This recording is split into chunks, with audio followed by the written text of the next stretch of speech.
그날 제 앞에서 회장님이 무릎을 꿇을 줄은 정말 상상도 못했습니다. 그리고 그분의 입에서 나온 한마디는 제 인생을 완전히 바꿔놓았습니다. 새벽 5시 반, 알람이 울리기도 전에 준호는 눈을 떴습니다. 가슴이 두근거려서 잠을 설쳤거든요. 천장을 누워 있다가 조심스럽게 이불을 걷어냈습니다. 작은 원룸 안은 고요했습니다. 창문 틈새로 새벽 공기가 스며들어왔죠. 준호는 책상 위에 놓인 면접 자료를 물끄러미 바라보았습니다.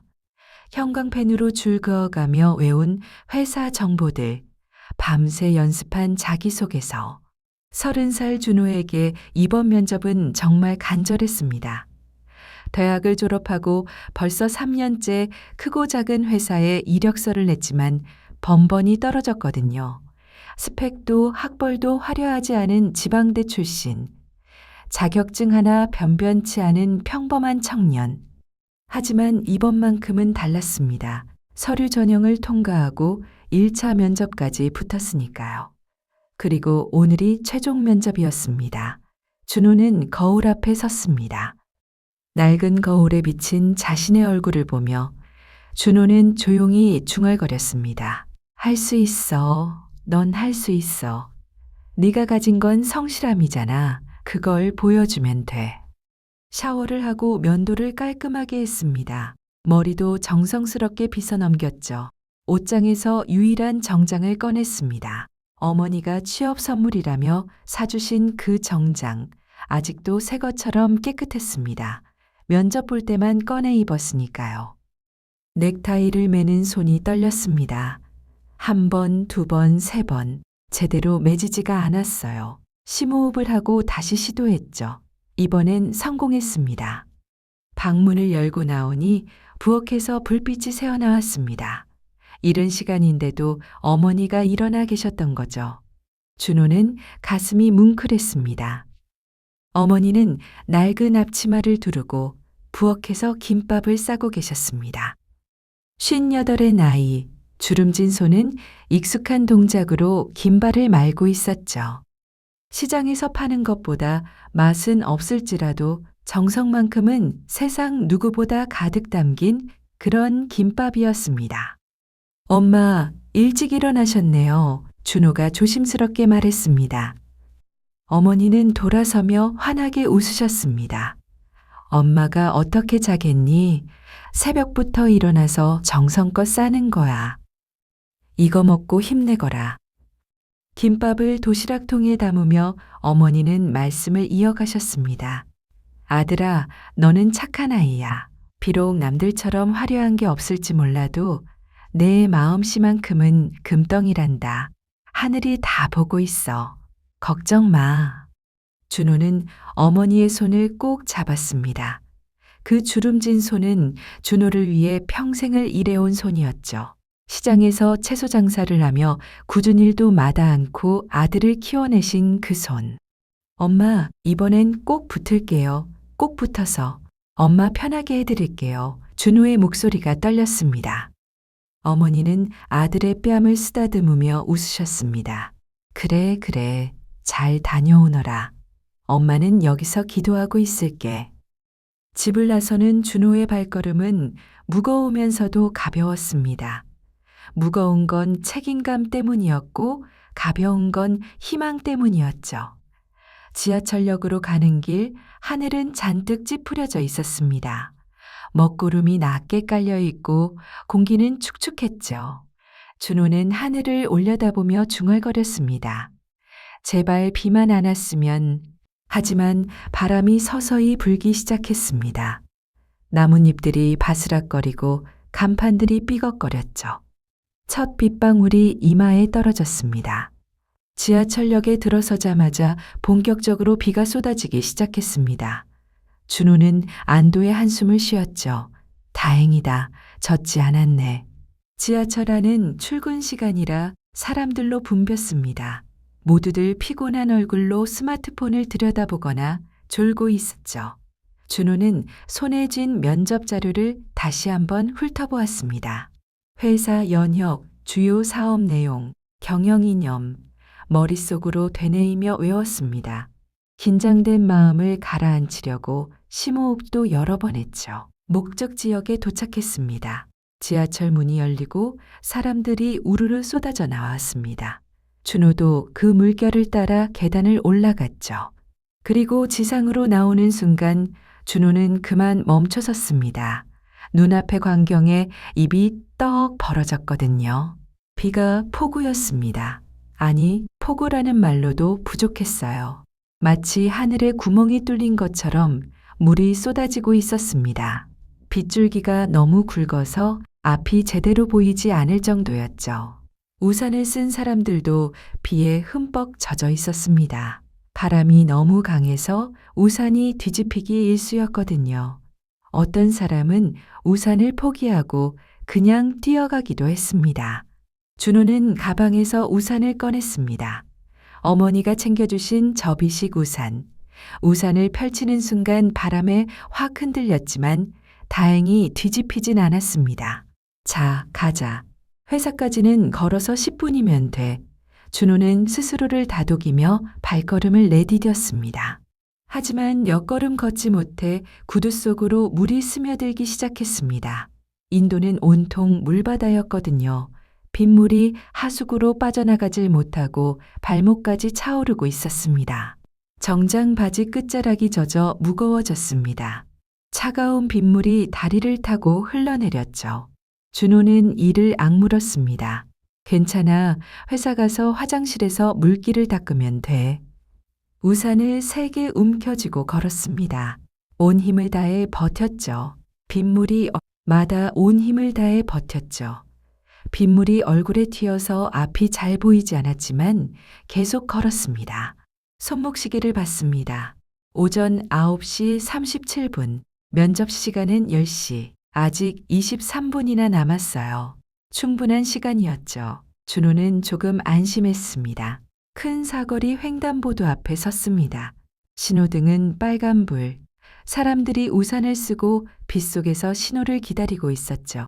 모두들 고개를 숙이고 자기 발끝만 보며 서 있었습니다. 준호도 신호를 기다리며 젖은 정장 소매를 쓸어내렸습니다. 하필 오늘 왜 이렇게 중얼거리며 한숨을 쉬었죠. 그때였습니다. 바로 옆에서 비틀거리는 인기척이 느껴졌습니다. 준호가 고개를 돌려보니 한 할머니가 계셨습니다. 70대쯤 되어 보이는 할머니였습니다.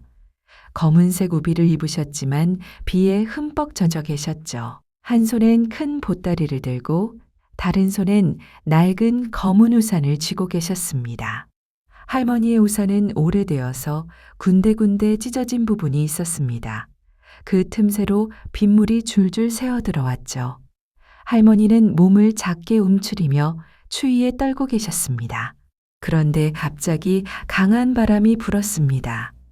쿵! 바람 소리와 함께 할머니의 우산이 확 뒤집혔습니다. 파바박! 우산살이 꺾이는 소리가 났죠. 아이고!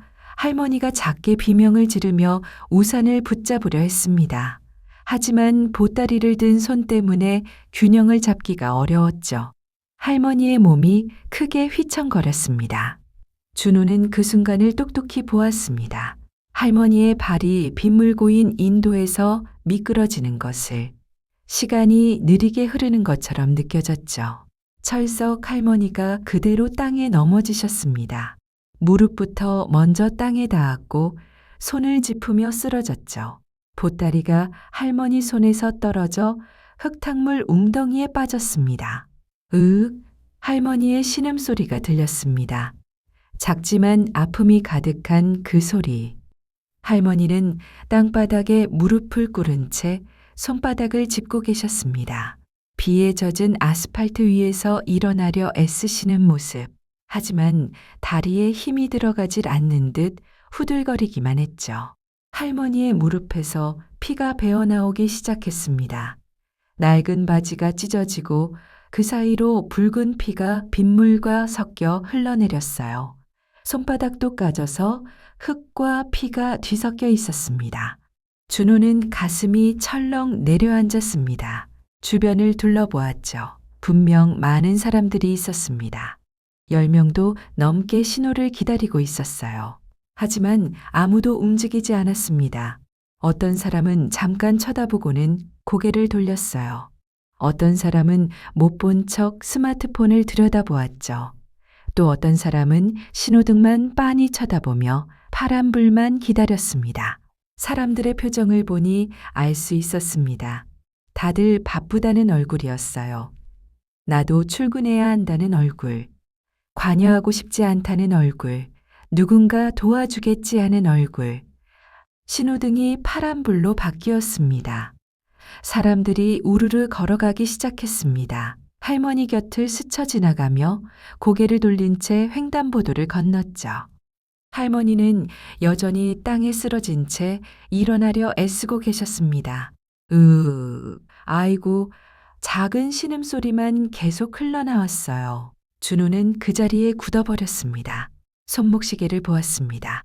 9시 42분, 면접까지 18분 남았습니다. 회사까지는 빠르게 걸으면 7에서 8분이면 도착할 수 있었죠. 하지만 만약 여기서 멈춘다면 할머니를 부축하고 안전한 곳으로 모시고 괜찮은지 확인하고 그러다 보면 틀림없이 면접에 늦을 것입니다. 준호의 머릿속에서 두 목소리가 싸웠습니다. 한 목소리가 말했죠. 지금 가야 해. 이건 내 인생이 달린 면접이야. 6개월간 준비했잖아. 어머니를 위해서라도 가야 해. 다른 누군가 도와줄 거야. 하지만 다른 목소리가 더 크게 울렸습니다. 저렇게 아파하시는데 그냥 갈 수 있어? 만약 저분이 내 어머니라면, 내 어머니가 저렇게 넘어져 계시는데 아무도 안 도와준다면 넌 어떤 기분이겠어? 준호는 다시 할머니를 바라보았습니다. 할머니는 여전히 일어나지 못하고 계셨어요. 젖은 땅바닥에 주저앉아 떨리는 손으로 흩어진 보따리를 모으려 애쓰고 계셨죠. 그 순간 준호의 마음이 결정되었습니다. 더 이상 생각할 것도 없었어요. 할머니! 준호가 다급하게 외쳤습니다. 할머니 옆에 무릎을 꿇고 앉으며 우산으로 할머니를 가렸죠. 괜찮으세요? 할머니는 깜짝 놀란 얼굴로 고개를 들었습니다. 눈가에 주름이 가득한 얼굴, 비에 젖어 축 처진 흰 머리카락. 할머니의 눈빛엔 놀라움과 고마움이 동시에 어려 있었죠. 아이고, 총각, 미안하구먼. 할머니의 목소리는 떨리고 있었습니다. 나이 든 사람이 이런 짐이 되다니. 천만에요, 할머니. 지금 일어나실 수 있으세요? 준호는 조심스럽게 할머니의 팔을 붙들었습니다. 천천히 일어나 보세요. 제가 잡고 있을게요. 할머니가 준호의 팔에 의지해 일어나려 했습니다. 하지만 다리에 힘이 제대로 들어가지 않았어요. 다리가 후들후들 떨리며 다시 주저앉으려 했죠. 천천히 하세요. 급하게 일어나시면 안 돼요. 준호는 한 팔로 할머니의 허리를 받쳐주고 다른 손으로는 할머니의 팔을 잡았습니다.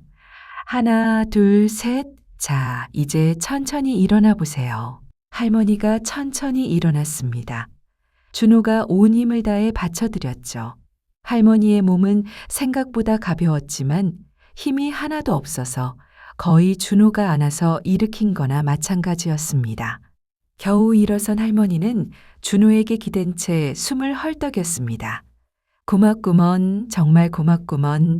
이 할멈이 총각한테 큰 빚을 졌네. 아니에요, 할머니. 준호는 우산을 할머니 머리 위로 더 가까이 가져다 댔습니다. 이제 다치신 데 좀 볼게요. 무릎이랑 손 좀 보여주세요. 할머니의 무릎을 보니 생각보다 심하게 까져 있었습니다. 피가 계속 배어나왔고 주변이 벌겋게 부어올라 있었어요. 손바닥도 마찬가지였죠. 흙이 상처에 박혀 있었습니다. 준호는 가방에서 물티슈를 꺼냈습니다. 항상 가지고 다니던 물티슈였죠. 할머니 손에 흙을 닦아냈습니다. 할머니가 아파서 움찔하실 때마다 준호도 마음이 아팠어요. 미안해요, 할머니. 조금만 참으세요. 다 닦아야 해요. 준호의 목소리는 부드러웠습니다. 마치 자기 어머니를 대하듯 상처를 다 닦고 나서 준호는 흩어진 보따리를 주었습니다. 보따리 안에는 과일과 반찬통들이 들어있어요. 다행히 깨진 건 없었습니다. 할머니, 어디 가시는 길이세요? 준호가 물었습니다. 할머니는 떨리는 목소리로 대답했습니다. 병원에 가는 길이었는데 정기검진 받으러 가는 거였어. 어느 병원이신데요? 제가 모셔다 드릴게요. 준호는 단호하게 말했습니다. 아니야, 총각.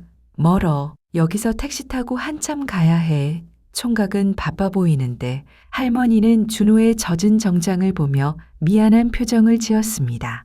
괜찮아요. 제가 택시 잡아드릴게요. 이 상태로는 혼자 가시면 안 돼요. 준호는 할머니를 부축하며 인도 쪽으로 천천히 걸었습니다. 빗속에서 택시를 잡는 건 쉽지 않았습니다. 지나가는 택시마다 손을 들었지만 이미 손님을 태운 택시들 뿐이었죠. 5분이 지났습니다. 준호의 시계는 9시 47분을 가리키고 있었어요. 할머니가 말했습니다. 총각, 이제 가봐. 나는 혼자서도 괜찮으니까 총각 일정이 있는 것 같은데. 아니에요, 할머니. 조금만 더 기다려보세요. 준호는 계속 손을 들며 택시를 찾았습니다. 마음은 조급했지만 표정만큼은 침착하게 유지했죠. 드디어 빈 택시 한 대가 다가왔습니다. 준호는 택시를 세우고 뒷문을 열었어요. 조심조심 할머니를 태웠습니다. 할머니가 창문을 내리고 준호의 손을 꼭 잡았습니다. 이름이 뭔가? 준호예요. 김준호. 준호가 대답했습니다.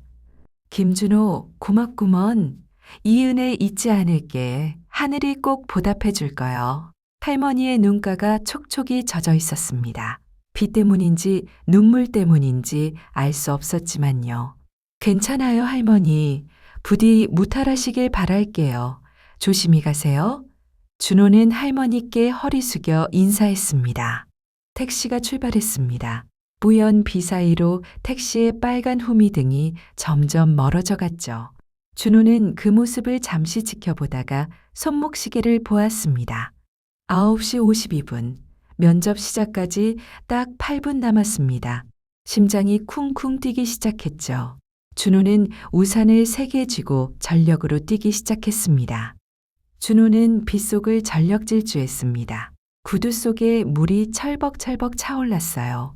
정장 재킷은 물을 머금어 무거운 물주머니처럼 몸에 달라붙었죠. 바지는 무릎까지 흠뻑 젖어 다리에 감겼습니다. 숨이 턱까지 차올랐습니다. 가슴이 터질 것 같았어요. 비가 얼굴에 세차게 때렸지만 멈출 수 없었습니다. 앞만 보고 달렸죠.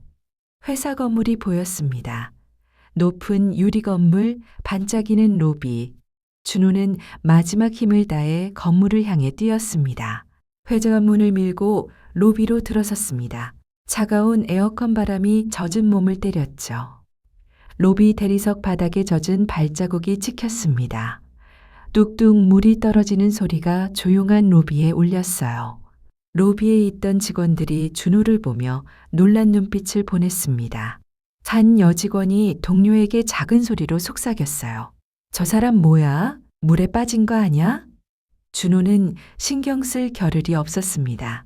엘리베이터를 향해 달려갔지만 문이 막 닫히는 중이었죠. 잠깐만요 외쳤지만 소용없었습니다. 계단으로 가야 해. 준호는 비상계단으로 뛰어올랐습니다. 5층까지 한 계단, 2계단씩 뛰어올랐죠. 다리가 후들거렸지만 멈출 수 없었어요. 3층, 4층. 숨이 끊어질 것 같았습니다. 하지만 계속 올라갔죠. 드디어 5층. 계단문을 밀고 복도로 나왔습니다. 복도 끝에 면접실 표시판이 보였습니다. 준호는 마지막 힘을 다해 달렸어요.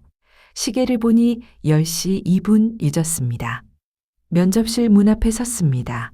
심장이 미친 듯이 뛰고 숨이 가빠서 제대로 호흡이 안 됐어요. 손을 들어 문을 노크하려는데 손이 떨렸습니다. 준호는 심호흡을 한 번 크게 했습니다. 그리고 문을 두드렸죠. 들어오세요. 차가운 목소리가 들려왔습니다. 준호는 문손잡이를 잡았어요. 손바닥에서 땀이 났습니다. 면접실 안은 조용했습니다. 긴 테이블 뒤에 3명의 면접관이 앉아 있었죠. 왼쪽엔 여자 면접관, 오른쪽엔 젊은 남자 면접관. 준호가 들어서자 3사람이 일제히 고개를 들었습니다. 그리고 그들의 얼굴이 일제히 굳어졌죠. 놀람과 불쾌함이 동시에 얼굴에 드러났습니다. 인사팀장은 안경 너머로 준호를 위아래로 천천히 훑어보았습니다. 물에 젖은 머리카락, 물이 뚝뚝 떨어지는 정장, 진흙이 튄 구두, 그의 눈빛은 차갑고 날카로웠습니다. 준호는 최대한 침착하게 말했습니다. 면접 보러 온 김준호입니다. 늦어서 정말 죄송합니다. 오는 길에 급한 일이 있어서. 하지만 인사팀장은 손을 들어 준호의 말을 막았습니다. 잠깐만요, 김준호 씨. 그 전에 제가 먼저 묻겠습니다. 인사팀장은 책상 위의 서류를 가리켰습니다. 면접 시간이 10시로 명시되어 있는데 지금 몇 시죠? 지금 2분이 지났습니다. 시간 개념이 이렇게 없는 분이 어떻게 우리 회사의 업무 일정을 맞추실 수 있겠습니까? 그 목소리는 차갑고 날카로웠습니다. 준호는 가슴이 철렁 내려앉았죠. 죄송합니다. 하지만 사실은 준호가 말을 이으려 했습니다. 여자 면접관이 끼어들었습니다. 그리고 이 복장은 뭡니까? 면접이라는 자리가 얼마나 중요한 자리인지 모르시는 겁니까? 첫인상이 이 정도라면 그녀는 말을 끝까지 하지 않았지만 그 의미는 명확했습니다. 준호는 이미 그들의 마음속에서 실격 처리되었다는 걸 느낄 수 있었죠. 준호는 필사적으로 말했습니다. 죄송합니다. 하지만 오는 길에 할머니 한 분이 비 오는데 넘어지셔서 그분을 도와드리다 보니 늦었습니다. 정말 죄송합니다. 인사팀장은 코웃음을 쳤습니다. 할머니요? 그런 핑계는 처음 듣네요. 솔직히 말씀하시죠. 늦잠 자신 거 아닙니까? 아니면 준비를 제대로 안 하신 건가요? 준호의 얼굴이 붉어졌습니다. 분함과 억울함이 동시에 치밀어 올랐죠. 아닙니다. 정말입니다. 제가 젊은 남자 면접관이 차갑게 말을 끊었습니다. 알겠습니다. 그럼 몇 가지만 물어보죠. 우리 회사에 지원한 동기는 무엇입니까? 준호가 준비한 답변을 말하려는 순간 인사팀장이 또 끼어들었습니다. 잠깐, 그 전에 제가 궁금한 게 있어요. 김준호 씨는 업무 중에도 이렇게 개인적인 일로 시간을 허비하실 건가요? 그건 아닙니다. 하지만 사람이 다치셨는데 준호는 당황해서 제대로 대답하지 못했습니다. 날선 질문들이 계속 이어졌습니다. 준호는 최선을 다해 답변했지만 면접관들의 태도는 변하지 않았어요. 결국 면접은 10분 만에 끝났습니다. 인사팀장이 서류를 덮으며 말했습니다. 알겠습니다. 결과는 일주일 내로 연락드리겠습니다. 준호는 고개를 숙여 인사했습니다. 감사합니다. 면접 기회 주셔서 정말 감사합니다. 하지만 면접관들은 이미 다음 서류를 보고 있었죠. 문을 열고 나오는 준호의 귓가에 안에서 작은 목소리가 들려왔습니다. 시간 개념도 없는 애를 어떻게 뽑아. 문이 닫히면서 그 말은 끊겼습니다. 준호는 복도에 멈춰 섰습니다. 온몸에서 힘이 빠져나가는 것 같았어요. 6개월의 준비가 10분 만에 물거품이 되어버렸습니다. 그는 주먹을 꽉 쥐었습니다. 손톱이 손바닥에 파고들었지만 아프지 않았어요. 마음이 너무 아팠으니까. 어느께 뭐라고 말씀드려야 할까 눈시울이 뜨거워졌습니다. 준호는 복도 창가에 기대서서 젖은 셔츠를 붙잡았습니다. 빗물인지 땀인지 모를 것들이 등을 타고 흘러내렸습니다. 한숨만 푹푹 나왔죠. 이제 뭘 해야 하지? 다시 처음부터 시작해야 하나. 준호의 머릿속은 온통 혼란스러웠습니다. 그때였습니다. 복도 저 끝에서 부산스러운 소리가 들려왔습니다. 휠체어가 굴러가는 소리와 여러 사람들의 발걸음 소리. 준호가 고개를 들어보니 휠체어 한 대가 급히 이쪽으로 다가오고 있었습니다. 휠체어를 미는 사람은 간호사 복장을 한 여성이었고 그 주변으로 직원 몇 명이 따라오고 있었죠. 휠체어가 가까이 다가왔을 때 준호는 깜짝 놀라 눈을 크게 떴습니다. 휠체어에 앉아 계신 분은 바로 조금 전 자신이 도와드렸던 그 할머니였습니다. 할머니도 준호를 알아보셨습니다. 할머니의 얼굴이 환하게 밝아지며 소리쳤습니다. 아이고, 여기 있었구먼, 이 총각. 이 총각 맞제? 준호는 당황해서 말했습니다. 아, 할머니, 그런데 여기는 어떻게? 할머니는 준호의 손을 꼭 잡으며 말씀하셨습니다. 내가 이 총각 찾으러 왔지. 이 총각 때문에 내가 안 다친 거라오. 병원 갔다가 딸한테 얘기하니까 딸애가 꼭 찾아서 감사 인사 전하라고 하더구먼. 주변 직원들이 술렁거리기 시작했습니다. 저분가가 작은 목소리로 속삭였습니다. 저분이 누구신지 아세요? 회장님 어머니시잖아요. 준호는 그제야 상황을 파악하기 시작했습니다. 자신이 도왔던 할머니가 이 회사 회장의 어머니셨다는 것을. 그때 복도 저쪽에서 또 다른 발소리가 들려왔습니다. 구두굽 소리가 빠르게 다가왔죠. 한 여성이 서둘러 걸어오고 있었습니다. 품위 있는 중년의 여성이었습니다. 고급스러운 정장에 단정하게 올린 머리. 하지만 그 얼굴에는 걱정이 가득했죠. 사람들은 그분을 보자마자 허리를 숙이며 인사했습니다. 회장님, 여직원들이 공손하게 인사했습니다. 준호는 그제야 알았습니다. 저분이 바로 이 회사의 여회장이구나. 여회장님은 어머니께 달려가 무릎을 꿇고 손을 잡았습니다. 어머니, 괜찮으세요? 제가 정신이 없어서 왜 혼자 나가셨어요? 할머니는 딸의 손을 토닥이며 말씀하셨습니다. 괜찮아. 이 총각이 있었으니까. 이 총각 아니었으면 나 큰일 날 뻔했어. 여회장님은 천천히 고개를 들어 준호를 바라보았습니다. 비에 젖은 정장, 젖은 머리카락, 그리고 지친 얼굴. 하지만 그 눈빛만큼은 맑고 진실했습니다. 여회장님은 적잖이 놀란 표정을 지으셨습니다. 저 혹시 면접 보러 오신 분 아니세요? 젖은 정장을 보고 직감적으로 아셨던 거죠. 준호는 당황해서 고개를 끄덕였습니다. 네, 면접은 조금 전에 끝났습니다. 할머니가 여회장님의 손을 잡고 말씀하셨습니다. 이 총각이 날 살린 거야.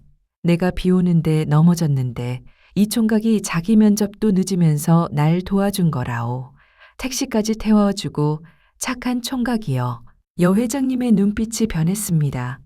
천천히 상황을 파악하시는 눈빛이었죠. 그럼 면접에 늦으신 건? 네, 그래서 준호는 말을 잇지 못했습니다. 이미 끝난 일이었으니까요. 여회장님은 떨리는 숨을 고른 뒤 갑자기 준호 앞으로 다가오셨습니다. 그리고 모두가 보는 앞에서 천천히 무릎을 꿇으셨습니다. 주변 직원들이 술렁거렸습니다. 회장님이 무릎을 이런 장면은 이 회사 역사상 처음 있는 일이었습니다. 준호는 깜짝 놀라 두 손을 휘저으며 말렸습니다. 아, 아닙니다. 회장님 일어나세요. 하지만 여회장님은 진심 어린 목소리로 말씀하셨습니다. 감사합니다. 제 어머니를 살려주셨습니다. 여회장님의 목소리는 떨리고 있었습니다. 어머니가 이런 날에 혼자 다니시면 안 되는데, 제가 바빠서, 제가 못 챙겨서, 당신이 아니었다면, 말을 잊지 못하시는 여회장님의 눈가가 붉어졌습니다. 효녀로 소문난 그분이었지만 회사 일에 치여 어머니를 제대로 돌보지 못한 것이 늘 가슴 아팠던 것이죠. 준호는 황급히 여회장님을 부축했습니다. 아닙니다, 회장님. 일어나세요. 그저 사람이니까 도운 것뿐이에요. 누구나 그랬을 겁니다. 여회장님은 천천히 일어나시며 준호를 똑바로 바라보았습니다. 아닙니다. 누구나 그러지 않아요. 복도에 있던 직원들에게 물었습니다. 이분 면접은 어떻게 진행됐습니까? 직원 한 명이 조심스럽게 대답했습니다. 2분 정도 늦게 오셔서 인사팀에서. 그 말을 들은 여 회장님의 표정이 굳어졌습니다. 천천히 면접실 쪽을 돌아보셨죠. 그 순간 면접실 문이 열리고 3명의 면접관이 나왔습니다. 복도의 분위기를 보고 뭔가 심상치 않다는 걸 느꼈는지 그들의 얼굴이 하얗게 질렸습니다. 특히 인사팀장은 여 회장님과 준호, 그리고 휠체어에 앉으신 할머니를 번갈아 보며 상황을 파악하기 시작했습니다. 여 회장님은 면접관들을 천천히 둘러보시며 조용히 물으셨습니다. 혹시 이분 면접을 담당하신 분들이십니까? 인사팀장이 떨리는 목소리로 대답했습니다. 네, 회장님, 저희가...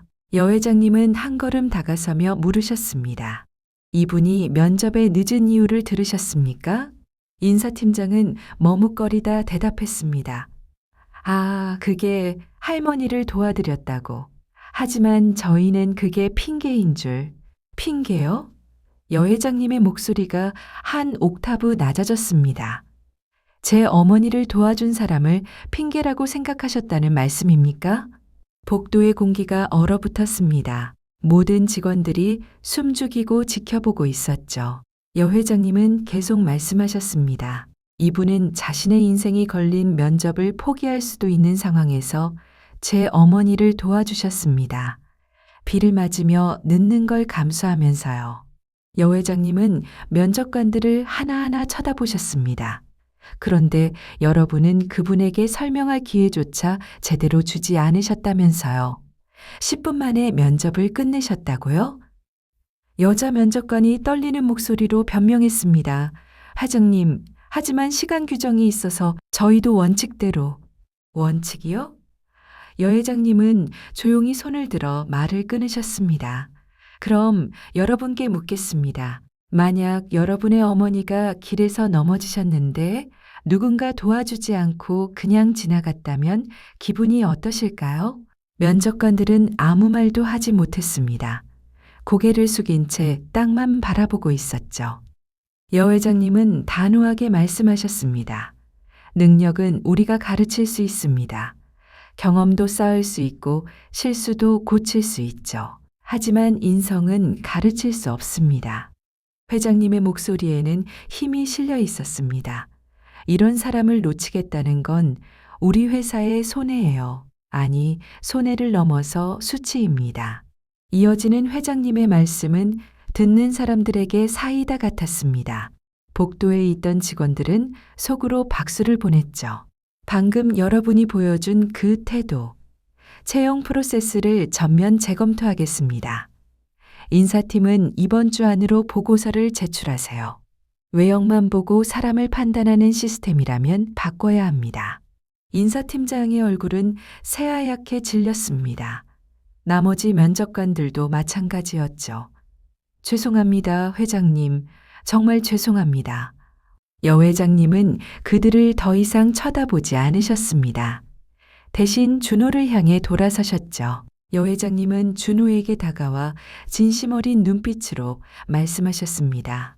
제 사무실로 잠시 오시겠어요?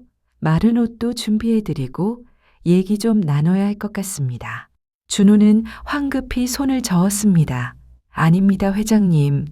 저는 그냥 당연한 일을 한 것뿐인데. 하지만 할머니가 준호의 손을 꼭 잡으며 말씀하셨습니다. 총각, 우리 딸 말 좀 들어주게. 이 할멈 마음이 편해야 할 게 아닌가. 준호는 더 이상 거절할 수 없었습니다. 고개를 끄덕이고 여 회장님을 따라갔죠. 회장실은 넓고 품격 있었습니다. 커다란 창문 너머로 도시 전경이 한눈에 보였죠. 여 회장님은 준호에게 마른 옷을 건네며 말씀하셨습니다. 먼저 갈아입으세요. 옷을 갈아입고 나온 준호에게 여 회장님은 따뜻한 차를 건네셨습니다. 그리고 소파에 앉으라고 권하셨죠. 먼저 정식으로 감사 인사를 드리고 싶습니다. 여 회장님의 목소리는 진심으로 가득했습니다. 어머니는 제게 있어 세상 그 무엇과도 바꿀 수 없는 분이에요. 그분을 지켜주신 당신께 어떻게 감사를 표현해야 할지 모르겠습니다. 준호는 고개를 저었습니다. 제가 한 일은 정말 당연한 일이었습니다. 누군가 힘들어 하시면 돕는 게 그게 사람 아니겠습니까? 여 회장님은 잠시 준호를 바라보다 말씀하셨습니다. 당신 같은 분이 정말 드뭅니다. 요즘 사람들은 다들 자기 일에만 바쁘니까요. 저도 사실 그랬고요. 여 회장님은 창밖을 바라보며 이어 말씀하셨습니다. 회사를 운영하면서 많은 사람들을 만났어요. 화려한 스펙, 뛰어난 실력을 가진 사람들. 하지만 정작 중요한 걸 놓치고 사는 사람들이 너무 많았죠. 그리고 준호를 돌아보며 물으셨습니다. 우리 회사에서 일하실 의향이 있으신가요? 정식으로 입사를 제안하고 싶습니다. 준호는 믿기지 않는다는 듯 천천히 고개를 들었습니다. 정말 제가 말이 제대로 나오지 않았습니다. 여 회장님은 부드럽게 미소 지으며 말씀하셨습니다. 당신의 이력서를 봤어요. 화려하진 않지만 성실함이 보였어요. 그리고 오늘 당신의 진짜 모습을 봤습니다.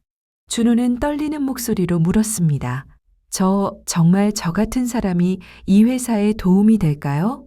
여 회장님은 단호하게 고개를 끄덕이셨습니다. 도움이 되고 말고요. 우리 회사에는 당신처럼 멈추는 사람이 필요합니다. 멈추는 사람이요? 준호가 물었습니다.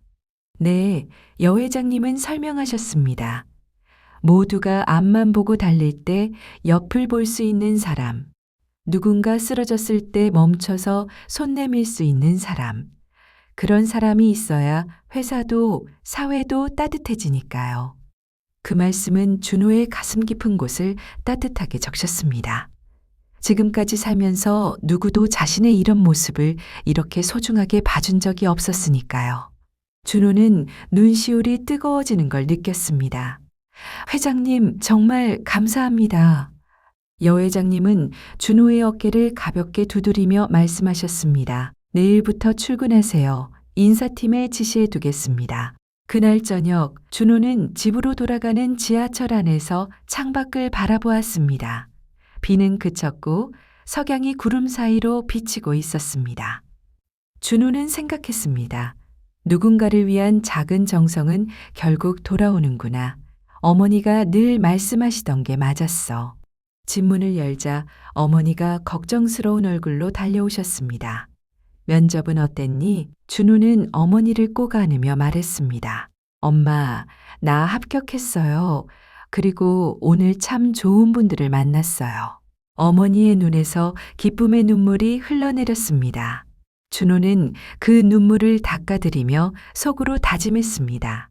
앞으로도 멈출 줄 아는 사람이 되자고. 비에 젖었던 그날 하루는 그렇게 준호의 가슴 속에 오랜 여운을 남긴 시간이 되었습니다. 그리고 그는 알게 되었죠. 세상에서 가장 아름다운 건 멈출 줄 아는 용기라는 것을. 사연이 좋으셨다면 구독과 좋아요 눌러주세요.